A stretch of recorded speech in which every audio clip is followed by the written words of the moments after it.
चौपाटी समाचारमा हार्दिक स्वागत छ। आज दिनभरिका घटनाका साथ यहाँहरुमाझ उपस्थित भइसकेको छु। सुरु गरौं आज दिनभरिका समाचारका शीर्षकहरुबाट। निर्वाचनमा 3 दिन बिदा दिन आयोगको सिफारिस। निर्वाचन विरुद्धको कसरत निस्तेज पार्नुपर्छ अध्यक्ष ओली। पेचिलो निर्वाचनलाई सरल बनाएका छौं प्रमुख निर्वाचन आयुक्त भण्डारी।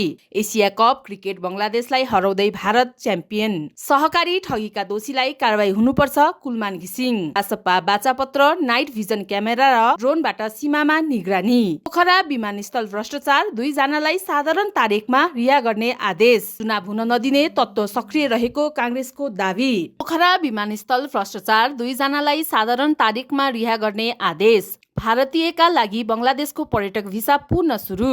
नेप्सेमा 27.59 अंकको गिरावट 6 अर्ब 69 करोडको कारोबार। मनमैजुमा घरभित्र पसेको चितुवाको उद्धार। दर्शकबिन तपाईहरुलाई आजको समाचार कस्तो लाग्यो त? यस्तै ताजा समाचारका लागि हाम्रो च्यानललाई लाइक फलो कमेन्ट गर्नुहोला। धन्यवाद।